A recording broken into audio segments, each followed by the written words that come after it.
On this edition of the Booth Review, well, that was the weirdest game ever. That's it. Nothing else needs to be said. We're going to review the whole thing, the start and the wild finish on the Booth Review. Welcome to the Booth Review, brought to you by Microsoft Surface, powering a better game. I'm Bram Weinstein with Big Fletch, London Fletcher, off of one of the toughest losses I could remember in a while. It's the Cowboys. It was a marginalized Cowboys. I think we thought it was a get-right game. And then we had what was a sluggish, odd game that turned into pure chaos by the end of it. Yeah, when you look at the score and you see, 36-28, the final score? 34-26. 34-26. Yeah, our brains are scrambled. Right, yeah. you see 34-26 at the final score, you think, oh, man, this was a shootout. Had to be an awesome game. That was not the case. It was a sleeper in the first half, 3-3 at halftime.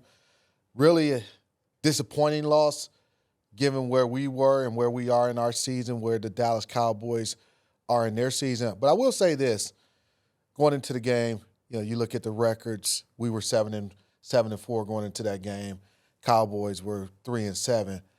You throw records out of the window anytime you're dealing with division opponents, things like that. Because of crazy things happen, these teams are so familiar with each other. I knew it would be a lot closer game. It wouldn't be a lopsided game. Yeah. But for us to come away on the other side of a victory and with the defeat, extremely disappointing. It is. I'll go through it with you in a moment, but this one feels a little different than the other two, to be honest. Absolutely.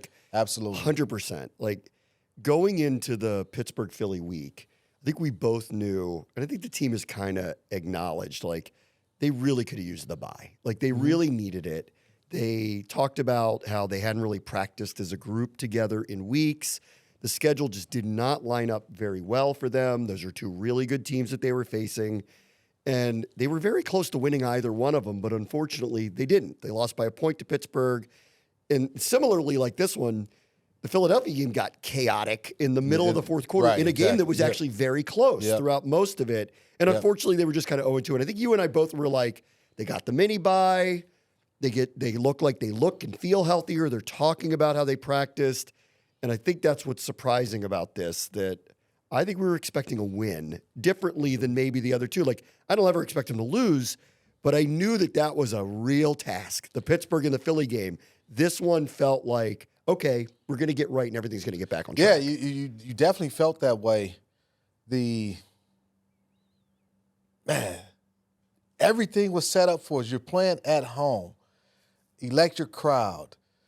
I mean, the energy of the stadium was just outstanding. You got a wounded Cowboys team that had lost 5 straight games. A lot of backup. They're without their starting quarterback. There's 2 starting guards. One's a Pro Bowler and one's an All-Pro, future Hall of Famer. Top tight end. Top tight end. Top cornerback out.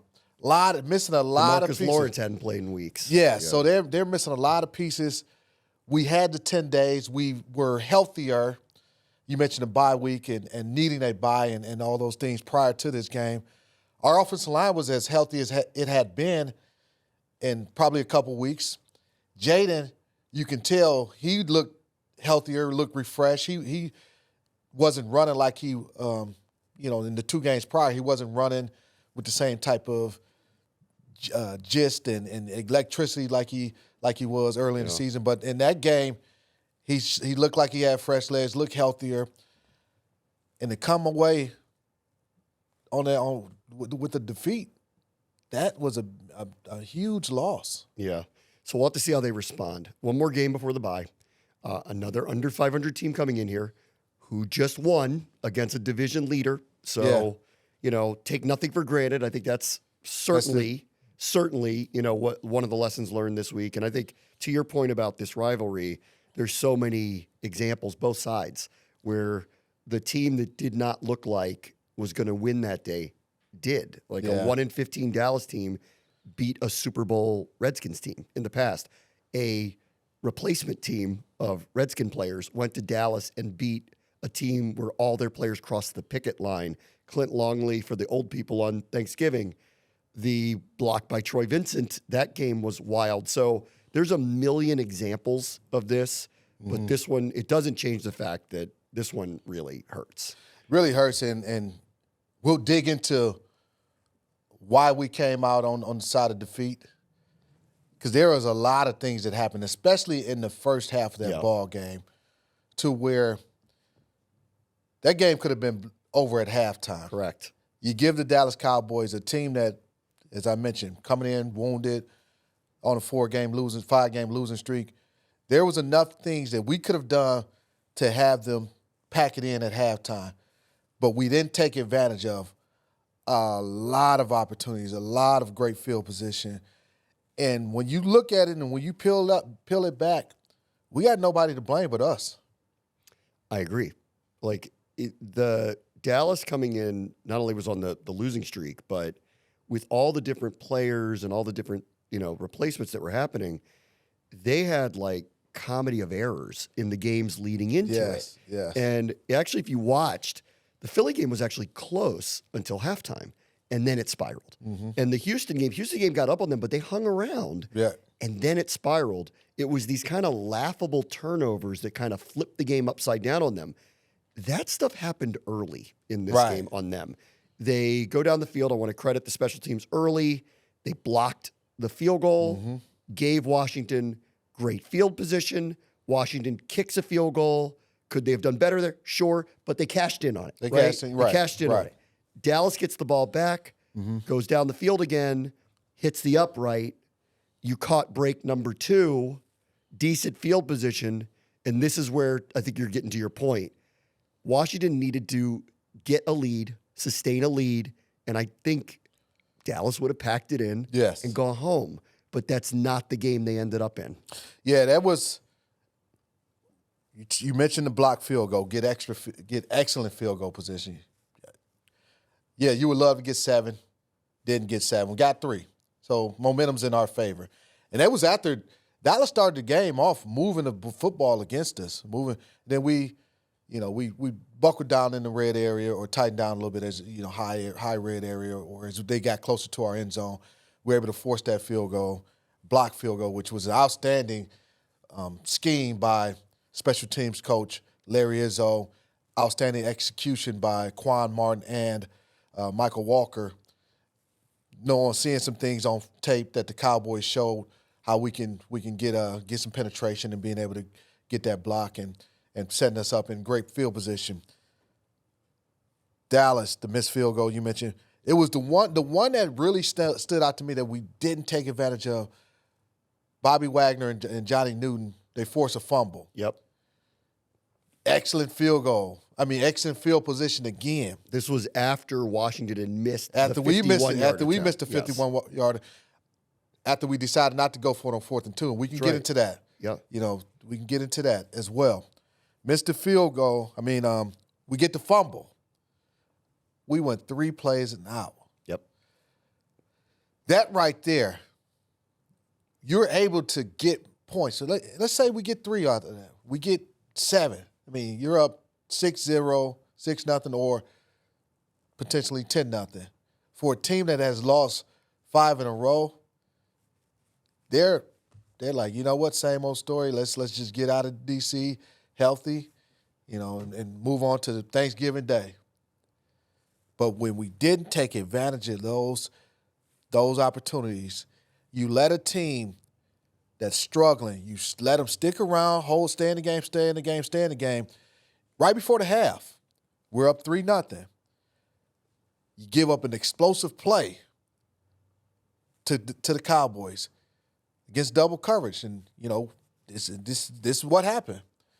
Give up an explosive play. Now instead of being up 3-0 at halftime, they kick a field goal. It's a 3-3 game. That first half could have been totally different. Totally different. Let them stick around. Let a bad team get confidence, and we lose the game. So the game's 3-3. Dallas had a blocked field goal, a missed field goal, a fumble, and a blocked punt. Yeah. It's 3-3. This game wasn't lost late. It was lost early. It was lost early. Absolutely. 100% agree with that. 100% agree. So I want to go back to what you mentioned, the decision to not go for it on a 4th and 2 when they tried a 51-yard field goal. Right. Austin Seibert had missed a couple of weeks with a hip So I injury. think we were what yard line were we on? 30, 32? About 34-yard line. 34-yard line. 34-yard line. 34-yard line. They'd been aggressive in the past with going for it on these 4th and shorts. I believe they threw on the 3rd and 2. They did. They threw which I remember ball to Noah Brown. I was a little surprised by that. I mean, this is a team that's run the ball very effectively this year. It's a bad run defense. If you are thinking 4-down territory, and they've been a very aggressive team, you would have thought run on 3rd down, but whatever, that's just second guessing. And to not go either way, I think you were surprised. That was a long field goal. That was not a chip shot field goal. To not go for it on 4th and 2, what did you make of that? I was surprised, but then anytime you have a situation where you're 3rd and 2 and you throw the football, maybe you're thinking, hey, this is 4-down territory. You've told the offensive coordinator, hey, you got 2 downs to pick up the 1st down. Obviously, that wasn't the case. I know Coach Quinn, he mentioned going into the game, they felt like, hey, this is kind of the target area for Seibert. We feel pretty good about him kicking, 51, 52-yard field goal. Still.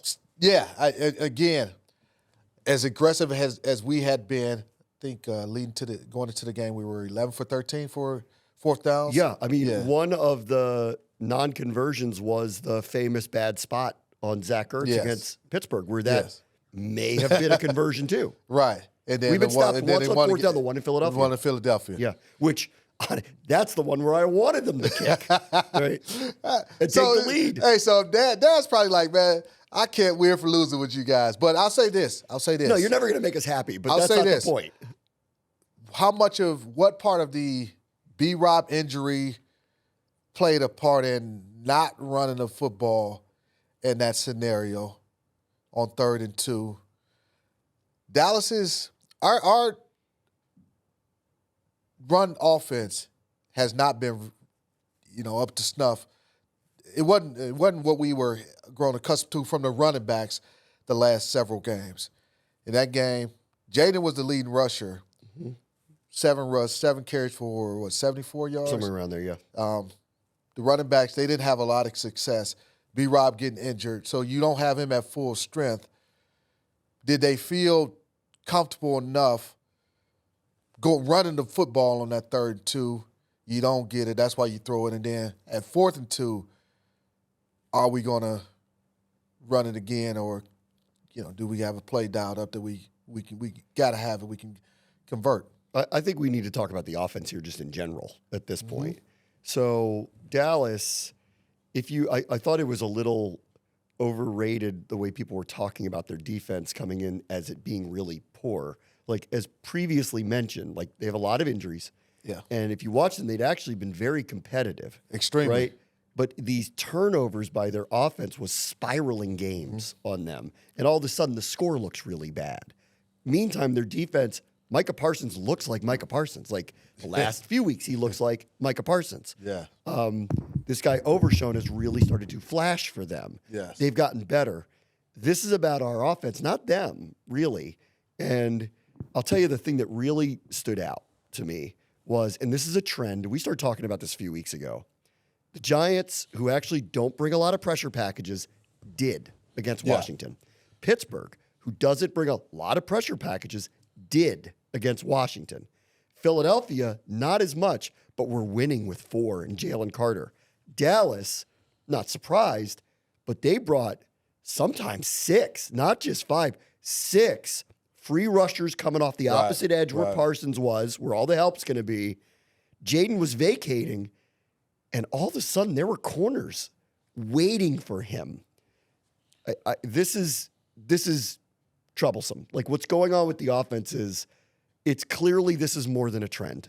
These teams are bringing pressure packages consistently, often, because Washington has not had answers for them over the last few weeks. Yeah, no, absolutely. And when you're game planning for a particular opponent, whether you're game planning, you're putting your defensive game plan in, you're putting your offensive game plan in, you're watching, let's call it the previous 4 games, and you're looking at things that have caused that opponent problems.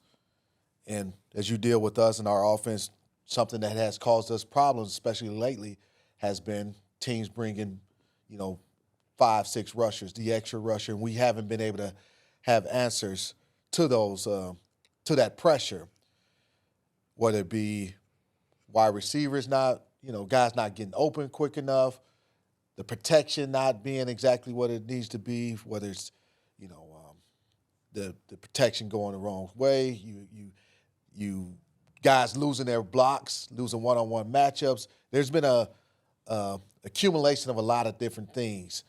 It's not one thing that when you're not performing well, it's that you just can't pinpoint and say, hey, this is it. Because if it was, we can fix that. Hey, we got to get somebody in there differently, or this is how we combat what they're doing. There was also the pressure practice. The Dallas, they blitzed us 17 times out of the 44 pass attempts. That's right. 17, and it would have been higher, except late in the game, they were playing a little bit, well, not prevent defense, but they were playing a little bit safer defense on the back end coverage, wanting to keep everything in front of them. 17 times out of 45, that is a high volume of pressure package. It was almost 39% for a team that coming into that game, they were more about 31%. Blitz rate. So yes, because they have a star pass rusher on one side who wins more than anybody but one other player in the NFL. He gets a pressure rate of like 21% on his own. They don't need to do this as often, but this is why it goes back to the Giants didn't do it like this. Pittsburgh didn't do it like this. Now Dallas didn't do it like this. All of a sudden, they're looking at Washington. And guess what? This is on Washington to figure out answers to this. Guess what, Brown? Tennessee's probably going to do it like that. I haven't looked at Tennessee. I don't know what their blitz rate is prior to this game. If it's high, it's going to stay high and may even go higher. And if it's low, they're going to bring it. I'll say this about Parsons, man. The thing that Dallas does great with him, and we do some of this with Frankie, is they put him. They move him around on the line of scrimmage. You just don't see him lined up out against tackles where you can chip him with a running back, chip him with a tight end, where you constantly know where he's at. They put him up over. They'll put him over guards, both guards, and he caused problems with both of our guards. They'll rush him up through the A gaps. He was a nightmare scenario because of his quickness, his speed. You're not used to that type of speed coming at you from that interior pass rusher, and he. Even when we didn't get sacks and Dallas got 4, the amount of pressure that he was able to generate, guys may have been open, but Jaden didn't have time to stay in the pocket and find those open guys because of the amount of pressure that him in particular was causing him being Parsons. I want to go back to this one thing that just became noticeable with the pressure packages where Jaden leaves the pocket quickly. Yeah. Listen, they're outnumbered. There was a couple times free rushers were coming at him. So he makes the right decision. He leaves, and he goes to his right. It's been a tendency for him. All of a sudden, here they are bringing 5 or 6. Why is that cornerback not covering anybody? He's standing there waiting for him. They were, man. Yeah, it's probably fire zones or trap coverage. So, there's teams where you can bring 5. There's pressures where you can bring 5, and you can play trap coverage. And what I mean by trap coverage, you'll have your corners playing the flats, and you still play 2 deep underneath. They're trapping any outside breaking right, any quick throws, things like that. So that's a trap coverage. It's a fire zone mentality. Bring pressure, play zone behind it. You got vision on the quarterback, so you got guys in position to make plays on the football if the ball's in the air. You don't have to worry about having to play a lot of man-to-man coverage, things like that. Now, they also did play a lot of man-to-man coverage too, and we didn't win consistently enough in those situations either. Yes. So, all right, so this isn't a different tendency because these defensive backs were waiting for him to leave the pocket and run to that right side. They were literally – this is the difference from what we saw at the beginning of the year where he'd vacate – all this open grass in front of him, and he'd make this play. That's not what Dallas did yesterday. These guys were up on the line of scrimmage, almost inviting him to run over to them. It's a great scheme, great defensive game plan by Mike Zimmer. He's one of the great defensive coordinators in this game, and he has been for a number of years. And it's smart by him because think about how Jaden has hurt a lot of teams who have pressured us in the past. You bring pressure, he escapes, he finds a crease, and you got everybody playing man-to-man. Their back is to the quarterback, and he's running for 30, 40, 50 yards or whatever the case may be. What's the way to combat that or a good, change up? Bring pressure, play zone behind it. Smart. So let's talk about the receivers then, because let's go back to they need to win a little bit more one-on-one. Let me just start with Terry McLaurin. So he has a 100-yard game. 86 comes on the play at the end of the game, right? So 3 catches, 15 yards off of what happened in Philadelphia, 1 catch, 10 yards, whatever it was. That's just not going to cut it for the number 1 receiver on the team. Dallas, on the other hand, I hate to do the comparison, but they're missing primary targets. Jake Ferguson's not playing. Brandon Cooks isn't playing. Their running game is not something that scares people. CeeDee Lamb's the player you need to remove, but teams can't do that against him. They move him around. He has as many targets in the slot as he does on the outside. He's got 13, 14, 15 carries this year. I'm not saying make Terry CeeDee Lamb, but the point is Dallas seems to try to find an active way to get the ball in his hands as often as possible, and that's not happening here for Terry McLaurin. That's not our scheme, our system, and I don't know how much of it, is a byproduct of us using the no huddle so much. So you want to be able to get to the line of scrimmage as quick as possible. So that's why Terry primarily lines up on the left side of the football field. Because they want to go fast. Hey, run your route, get lined up, do it again. Now, are there times could you add more to Terry's plate and bring him in the slot more, put him in motion, do some different things. On the 86-yard touchdown, first time he lined up to the right side. They ran a wheel route from him. He lined up inside and ran that wheel against a cover 3 defense against the Cowboys, and they find a shot. So there has to be some adjustments made to where Terry's too good to only have 3 catches for 15 yards in going in the fourth quarter. You talk about go back to the game against Philadelphia. Quinyon Mitchell, good rookie cornerback, but he ain't good enough to hold Terry to 1 catch for 10 yards. Well, he needs to be tested. He wasn't targeted very much. So right, that has to be, and I know they'll go through self-scout during the bye week, but these is let's figure out ways to get Terry the football more often. Get him engaged. Defense, if we go and we see that you are making a concerted effort to get him the ball, now we have to adjust. Now we have to change some things up. Now that's going to open up opportunities for the other guys because now they're like, hey, where's Terry at? Terry's lined up to the right side now. Terry's in the slot. Terry's going in motion. Terry's in the backfield, running Texas routes. I mean, CeeDee Lamb lined up at every single position on that field yesterday. And he has all year. Yeah, and they run a jet sweeps with him. They're getting him the football in a multitude of ways. Yeah, I mean, interestingly, go look at his stats. It was like 7 catches for 40 yards. He didn't have any big, huge impact plays, but the point is he's a focal point of their offense. They make it a focal point. They move him around consistently, and he had 9 targets in the first half. That's right. And how many catches? I knew he had 5 or 6. Probably 11.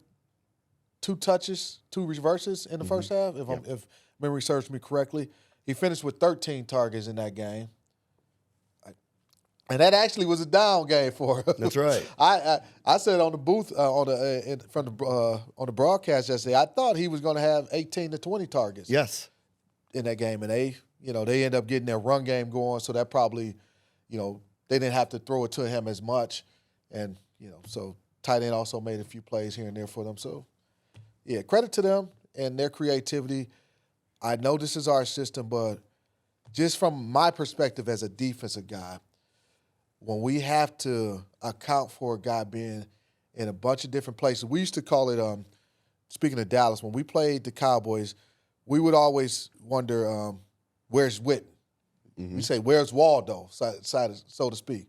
Like, where's Waldo? Like, you needed to know where he's lined up because that will dictate, coverage, adjustments, all those types of things. All right, secondary targets. We haven't seen much with Olamide Zaccheaus. We haven't seen almost anything with Luke McCaffrey, at least target-wise. It's been very minimal over the last few weeks. So I know they hit De'Ami Brown for a couple of shots yesterday. He's been targeted a couple of times. Noah Brown's become the number 2 target, at least as a wide receiver, relatively consistently. And Noah had a good game. Yes, he did. But, this goes back to the larger point of, okay, if this is what teams are going to do, it's become consistent that this is what they're going to do. What are the answers? And I don't know that it's those secondary targets, but I do know they're not really finding much room or much space in the game plan as it is right now. Yeah, it's you talked about the teams pressure more than they have in the past, and some teams playing man-to-man, some teams playing a little zone. Dallas played a lot of zone against us yesterday, but part of bringing pressure, if you're bringing 5, you're bringing 6, especially if you're bringing 6. You bring a 6, you're playing man-to-man on the back end. Like, it's man-to-man across the board. Do you feel like their receivers can beat you, win one-on-one matchups? And defensive coordinators are saying, hey, we feel like over the course of a game for 4 quarters, they're not going to win consistent enough to keep us and prevent us from bringing a bunch of 5-6 man pressures where we're having to play man-to-man behind it. That's just the reality. That's how defenses think. That's how defensive coordinators think. Can they win? Do they have the requisite talent at these positions to win? Now, guys may have won, but again, quarterback may not have had enough time. The pressure may have gotten to him. So, yeah, guys open. There was a time where Zach Ertz got open on one of the blitzes that the Dallas brought, but Jaden didn't have enough time. He had to bail on the pocket before, he was wide open, and he had to vacate. So that's also a part of, if you move Terry around, motioning him, lining them up in different places, doing different things, to where now as a defense, we go into this game saying Terry McLaurin is their number 1 guy on offense that we got to stop. You get him matched up against a linebacker, just pre-snap. You don't think some red flags, from a defense, oh, shoot, why is he right here? What's the adjustment we got to make? That's going to free other guys up. How about the running game, which we're very concerned about this week. Brian Robinson hurt his ankle, didn't play in the second half. Austin Eckler, that was scary play at the end of the game, and I just hope he's okay at this point. But overall, the run game, to your point, has not been nearly as effective. And granted, the week after week 200-yard rushing days were probably not going to continue. That had to kind of come back to earth a little bit. That was extraordinary, what was happening early in the season, especially on the ground. But this one isn't that anymore. So what are you seeing with the run game right now? I think the games against the Steelers and the Eagles, you can attribute the struggles to the run game. First one, B-Rob missed the game against the Steelers, so you don't have him. That's a health issue. But then also our offensive line had been healthy. We had, there was Wiley missing the game because of injury. Brandon Coleman has been dealing with injuries. Biotis has been dealing with, I think, 3 different injuries. So the health of the offensive line and B-Rob missing the game against the Steelers, I think that was a part of the run game. And also Jaden not being healthy. Part of our potent offense and what really opens up the running game for the running backs is the threat that you have to worry about Jaden keeping that football. If you know that, especially when you're running the read options and that defensive end has a decision to make. Hey, I can't crash down because Jaden may pull that and take off around the edge. Well, Steelers, they had a great game plan. No B-Rob in that game. Their game plan was to force Jaden to hand the ball off. T.J. Watt, Highsmith, all those guys, they weren't doing anything. They weren't reading anything. They was going directly at Jaden, like, you're going to hand this ball off, and we'll deal with your running backs. Not having B-Rob, being in there, big back, falling forward for 3-4 extra yards, keeping you ahead of the chains where instead of being in 2nd and 7, you're in 2nd and 5, you're in 2nd and 4. So in that game, that definitely hurt you. Jalen Carter was a monster in that game. He was. Against us, and the offensive line was held. The game against the Cowboys, we were fairly healthy from offensive line. We had 10 days off. Dallas defensive front, they won the trenches. They won the trenches. Odigizua had a terrific game against them. Parsons is a monster to deal with. Mavi Smith. Yep. They won. They won the trenches, and that was disappointing. That was disappointing. Especially you mentioned the Cowboys giving up 150 on the ground per game. That's the one thing that carried over. They were a turnover machine with Dan Quinn and Joe Witt. Very good pass defense. He was, throwing against them with whether it was Deron Bland or Trayvon Diggs, they breaking records, But you could run the ball on them. Like over the last couple of years, you could run the ball on them, and that's been a carryover here. Now they're marginalized with people missing. And let me ask you this, Bram. How much do you think B-Rob getting injured in that game early changed the mindset of, hey, we're going to go into this game wanting to run the football on Dallas, but now maybe kind of pivot. I think only Cliff can answer that, really, but maybe that is part of it. But then all of a sudden you're just kind of leading into what has become the issue that they have. If you're going to become pass heavy, the teams are bringing this pressure packages, and Washington doesn't have answers for them yet. The other part of the field that seems interesting to me, and we'll get to the second half because there was the fumble was a big turning point. Yes. In the middle of the field is they don't seem to be exploiting the middle of the field the way that they were early in the season. In fact, when you see pass plays, not only was Dallas waiting for Jaden to run to certain spots, but he had to kind of feather a couple of throws. One went over Zach Ertz's head, but he was thrown between 3 Cowboys jerseys. So they're waiting for balls at around the numbers or outside the numbers, which also reads to me they don't expect Washington to try much in the middle of the field. And so there's an adjustment there, too, that the middle of the field's being vacated by the defense because they don't see a tendency of Washington to use the field that way. Yeah, those teams, you get your hit charts of where the balls are going, where the targets are going. I'm sure if you look at our hit chart over the last few games, it's going to be a whole lot of, targets outside the hashes, even outside the numbers, things like that. Going back to the run game, and now I will say this.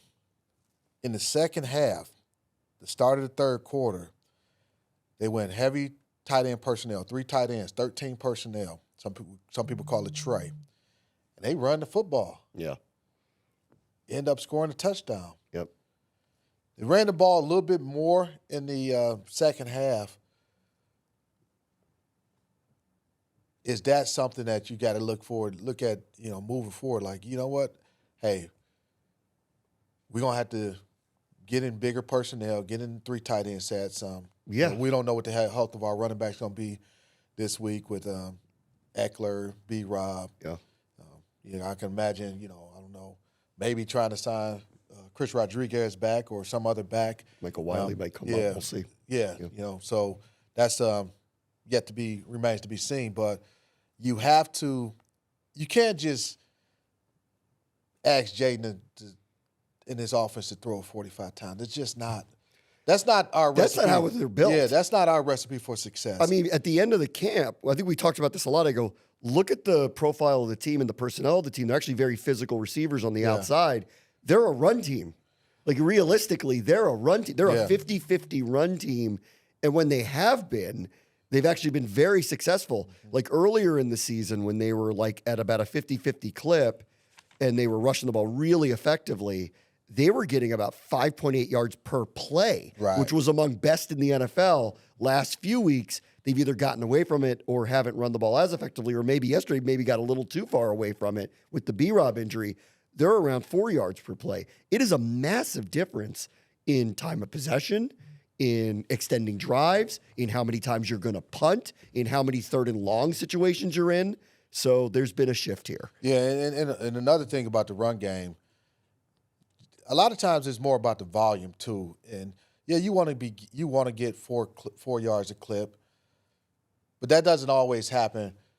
One thing about the run game is, especially from when you got volume, it wears a defense down, especially a defense that wants to pass rush. Dallas Cowboys, you look at, okay, how did they get to 3-7 coming into this game? Part of it is the Cowboys are built to play with a lead from a defensive standpoint. They want to pin their ears back, rush the passer. That's why where their offense was hurting them, they were turning the ball over at a high clip, 20 turnovers coming into that game, tied for most in the NFL. They weren't able to play with a lead. So now teams can run the football. Teams are rushing the ball 30, 40 times against them, and that will wear a defense down. That's going to slow down your pass rush. That's going to allow you to play action pass. Play action pass is not just about getting linebackers and safeties to suck up for the run and creating windows over the middle of the field and on the second level. It's also to slow down the pass rush, because as a defensive end or a defensive tackle, I put that ball in that running back's belly. You can't be running up the field thinking it's a pass. You have to slow it down. And then all of a sudden I pull it. That allows you, another second for your receivers to get downfield, allow shots to take place deep over to develop down the field. So that's why you need a higher volume, higher amount of runs, even if you're not per se getting 4 yards a clip. I know that the staff likes the idea of 55, what they would call successful plays, which is either rushes or completions, and that's balance. Yesterday at halftime, they had only run 30 plays. They had the ball 6 times, but they only ran 30 plays. Right. So do the math on that and how successful the drives were and how often they controlled the clock. Like, that's not a recipe to getting where they need to be. It's not. And when they look at the film, they'll say, okay, why did we only have 30 plays? It's a execution here. It's a not sustaining a block here, not being off target maybe on a run play. There was a couple times where, especially on the sail routes to Zach Ertz down the field, where Jaden, I think, felt like Zach was going to keep it higher, like run more of a kind of a corner route, and Zach read it coming a little bit flatter. So that's maybe them not seeing it the same way, and so that's something I don't know the answer to in terms of what they're telling those guys. But it was a couple where they just weren't on the same page totally, because there were big plays to be had there, but one guy may have read it, hey, I'm gonna be a little bit flatter. Jaden's thinking, hey, take it a little bit higher, take it a little bit, come out a little bit higher on your route, and it didn't happen. So they came out in the second half. They scored the touchdown, missed the extra point. Dallas turned around, walked down the field. That was the Jalen Tolbert touchdown pass. Got the lead back, then kicked a field goal. And then what I think was the turning point was the Bates fumble, like in the middle of the field on that play. Going back to, they hadn't really done a lot in the middle of the field. They finally found something. The offense had really, in the second half, had really kind of turned a corner. And we're moving the ball. Yes. That fumble was tough. The touchdown on the other end was blown coverage with Schoonmaker, right? Yeah. We've seen that a couple of times now in the past few weeks as well. Suddenly it was 20-9. It had spiraled in Philadelphia, and the team wasn't able to recover from it. In this case, this was different. I will give them credit here. They turned around and walked back down the field and scored again. Yeah, and you mentioned the fumble. Up until that time, it was a one-score game the whole time. Mainly a field goal game. Dallas went up 13-9. They had just got a field goal, It's 8 minutes, 11 seconds left. It was a nice play call that that Cliff and the offense dialed up. Actually, it was a play that Dallas hurt us with earlier in the game where they faked the toss and the tight end Schoolmaker got down the field and they had a big play. So, hey, what do? We had that in our game plan. Fake the toss, hit base down the field, and I'll say this: that kid, I think it was Donovan Wilson. Yeah, he made an outstanding play.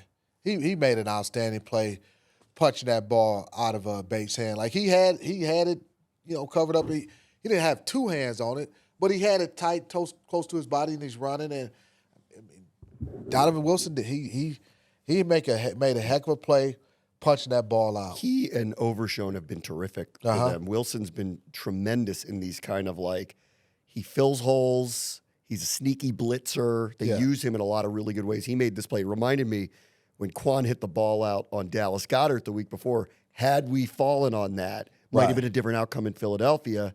Had we gotten the Bates ball back in some way, might have been a different outcome against the Cowboys. Thing was because of the formation in the play, we didn't have a lot of our guys around Bates, around the fumble. Dallas had, I think, maybe 3 guys around it where, we just had Bates. Yep. So, Dallas scores that touchdown. I felt like, and this is where things went crazy, right? So now we get to crazy chaos. Town, right? Chaos town, like crazy town. Maybe the most unusual fourth quarter I can remember that this rivalry's ever had. I don't remember anything like this that went from there. Washington goes down the field, gets the Ertz touchdown, gets a 2-point conversion, right? Makes it 20-17. Game's completely back on. That 2-point conversion, we got to talk about that. 2-point conversion was terrific. That was a terrific. That play call where you fake the zone read and then Eckler serves as a lead blocker around the edge. And that was great blocking on that play. I think Ertz had an outstanding block to seal that edge and then Eckler coming around the edge. That was an outstanding play call for a 2-point conversion. Got us within 3. Got us within 3. And then what happened, Brad? And then what happened? But at this point, things looked lost. Now it's back in play. They'd scored 2 touchdowns, and Bates had a fumble. They were moving the ball in that drive too. So I'm like, just get the ball back. Just get the ball back. Over 2 minutes. We're going to be fine. Still got, what, two timeouts? Yeah. And the 2-minute warning. Kevontae Turpin made a play that was straight out of Madden. Yeah. He made... What's the button you press to... The B button. The B button, that's the spin move? That's the spin move. How do you know? You play Madden? I saw it on Twitter yesterday. My son plays Madden. But I was like, I didn't peg you as a Madden guy. A million people put B button after that one. Okay. That was, first of all, singularly one of the most incredible kickoff returns I've ever seen. Unfortunately, happened to Washington. There are 2 things here. The coaches will tell you they did exactly what they wanted. They kicked what they call the dirty ball. Yeah. He fumbled it at the goal line. He's set up to be tackled inside the 10. It's exactly what you want. But you could also argue, never kick to this person. He's the best kick returner in the NFL, has been for a couple of years, number 1 in kick returns, number 2 in punt returns. He's a dangerous, dangerous player. And at that juncture of the game, they got burned for putting it in his hands. I understand the thinking and why they kicked the way they kicked that ball. And I even said dirty ball kick before the kick was made. The reason I said that, kicking a dirty ball, is because you're in a field position game at that point, you want to assume that, hey, we're going to kick it, hopefully tackle him inside the 20.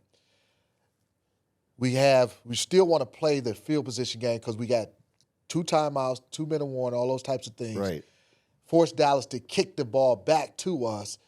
We're in great position to either tie with a field goal or get a go-ahead score or something like that.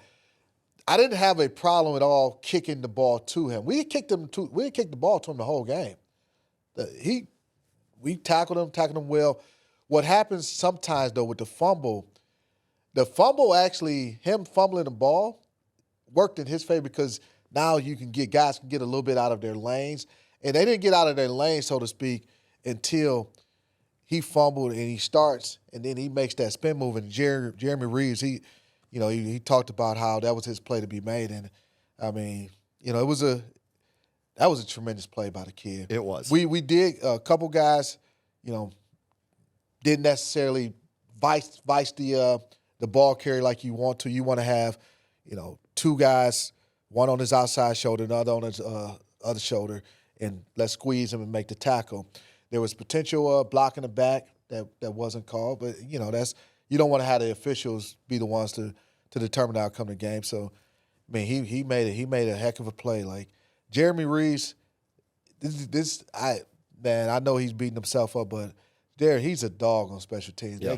That guy does it all. I mean, it's to try to tackle Turpin in space like that, and he was on the right proper shoulder. He was exactly where he needed to be. He was going to make his play, and that kid just hit the B button. He's one of the best kick returners of the last 10 years. Yeah. It's been this way with him. He's a dangerous player. So game was over, at least where I thought. We thought. But at that point, the air's out of the building. The game's over.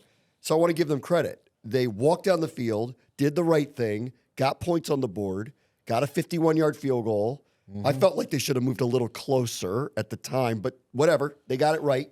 Time was more important than It was 140 something on the right. clock. But we only had 2 timeouts, so you gotta. So they had to get the points on the board. Got to get the points on the board because you want to get the ball back as quick as possible. So give them credit. They got down the field fast. They got the points on the board. They had enough time. If they got a 3 and out to get a punt, they were going to need a miracle. Yep. They got the 3 and out. They got the punt. Anger's punt was good, so it forced them in a really tough situation. And then Dallas, they're the ones, we might be shaking our heads about the Turpin play.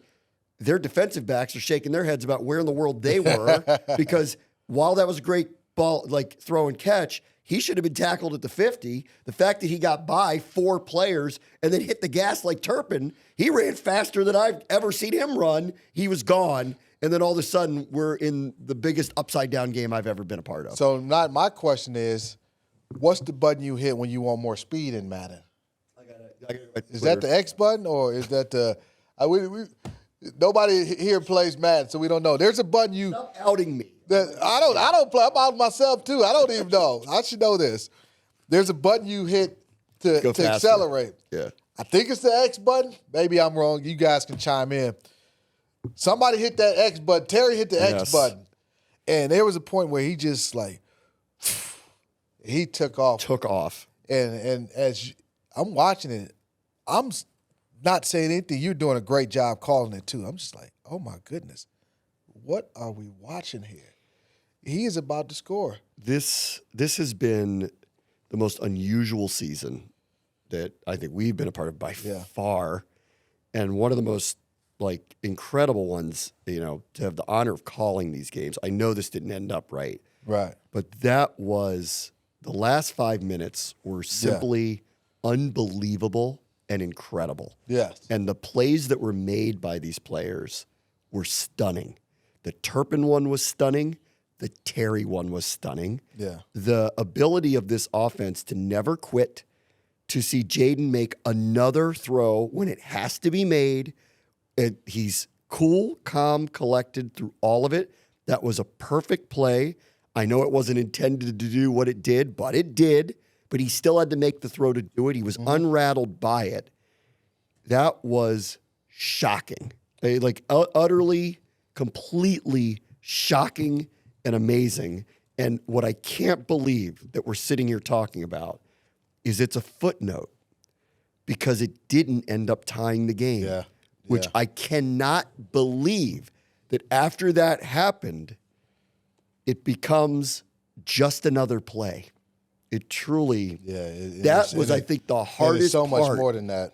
It was so hard to walk out of that stadium knowing that happened, but it didn't do what it was intended to do, which was be a miracle. It's hard to take. Yeah, no, it really was. And, the momentum shift, you talk about the highest of highs when Terry, gets into the end zone on that 86-yard touchdown and then the low of lows when the extra points missed. Just all the air left the stadium. Yeah. And the game was over until they return an onside kick for a touchdown, which Logan says, this is the best case scenario. We actually get another shot. Yep. And they'd already had one Hail Mary, Hail Terry. Yep. Let's have one more. And I'm sitting there going, I don't think my voice is going to handle it.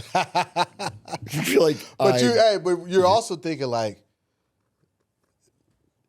do you not believe that they're going to do it? 6 seconds. I do. We were just short of the 50-yard line. I can't remember the exact yard line. You're thinking, hey, we still got a chance. Dude, any other team in any other year, I would look at this and go, well, that was incredible, but it's not going to happen. Not this one. Yeah. They'd already done it once 30 seconds ago. They'd already done it a second time 6 weeks ago.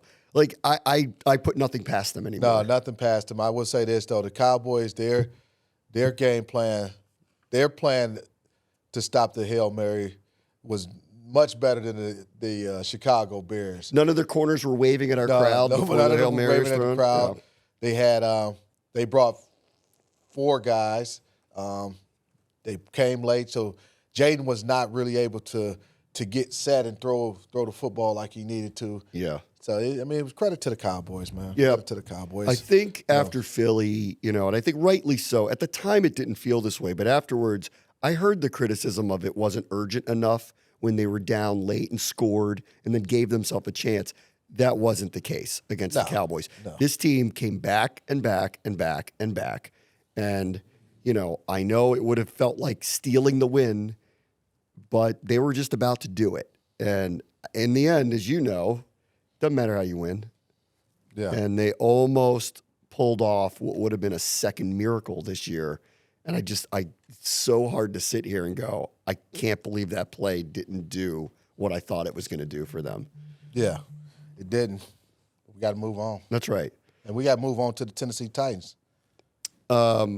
Last thing, just because I love reliving this, because that's a chapter in this rivalry. Like, I've never seen anything like that.